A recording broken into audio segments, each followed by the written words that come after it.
Hello friends, welcome to पार defence मैटिक्स। तो आज की इस वीडियो में हम बात करेंगे एलएसटी के बारे में, यानी लैंडिंग हेलीकॉप्टर डक के बारे में। इस तरीके के ship basically amphibious assault ship होते हैं जिनके डक के ऊपर से हेलीकॉप्टर ऑपरेट किया जा सकते हैं।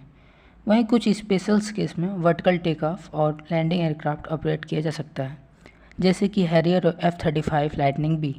आप सभी को याद होगा, हमने इस टॉपिक पर वीडियो बनाया था और उस वीडियो में हमने बताया था इंडियन नेवी की तरफ से एक रिक्वेस्ट ऑफ इंफॉर्मेशन रिलीज की गई है, जिसके तहत 4 लैंडिंग हेलीकॉप्टर बनाए जाएंगे। इस प्रोजेक्ट को लेकर काफ़ी कुछ समय से कुछ भी बातचीत नहीं हो रही थी। इसी वजह से बहुत सारे लोगों का यह मानना था कि शायद इस प्रोजेक्ट को भारत नौसेना एक्सटेंड कर दिया है। लेकिन इस प्रोजेक्ट को लेकर हमारे पास एक्सक्लूसिव इंफॉर्मेशन है जो आपके साथ शेयर करने वाले हैं। सबसे पहली चीज़ कि इस प्रोजेक्ट में मेक इन इंडिया कैटेगरी के तहत बनाया जाएगा, जहां पर इस प्रोजेक्ट के 90% कॉस्ट भारत सरकार की तरफ से इस शिप के लिए मेकर कंपनी को दी जाएगी। दूसरी चीज़, इस क्लास की शिप भारत में पहले ऐसी शिप नहीं बने हैं जिससे इलेक्ट्रिकल प्रोपल्शन का प्रयोग किया जाएगा। और तीसरी जो सबसे इम्पॉर्टेंट चीज़ वो है इलेक्ट्रिकल प्रोपल्शन को लेकर है। फिजिबिलिटी स्टडी कंप्लीट करने के बाद अब इसे इलेक्ट्रिकल प्रोपल्शन सिस्टम को लेकर एक प्रोटोटाइप प्रोपल्शन सिस्टम बनाया जाएगा। शुरुआती दौर में 6 मेगावाट की medium voltage high megawatt high torque electrical propulsion motor यानी EPM बनाई जाएगी। प्लान के हिसाब से ऐसे 2 मोटर बनाई जाएंगी।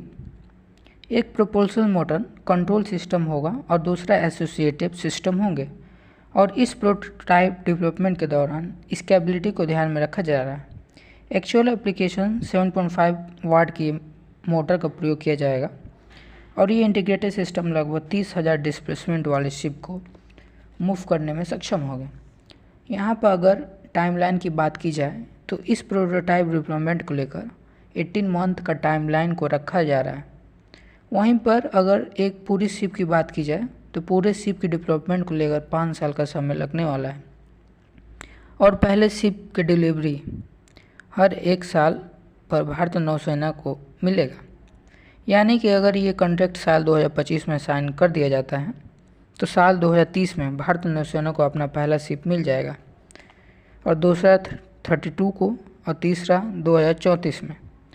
अगर इंडियन पार्टनर की बात की जाए तो most likely Indian partner BHEL होने वाला है और BHEL जनरल इलेक्ट्रिक स्टैंड से मिलकर इलेक्ट्रिक प्रोपल्शन सिस्टम इंडिया में बनाने वाला है। यानी कि ओवरऑल ये कहा जा सकता है कि भारत नौसेना की तरफ से इस प्रोसेस को शुरू कर दिया गया है और आने वाले कुछ समय के अंदर इसको लेकर कुछ और मूवमेंट दिखाई पड़ेगा। इस शिप के डेवलपमेंट का सबसे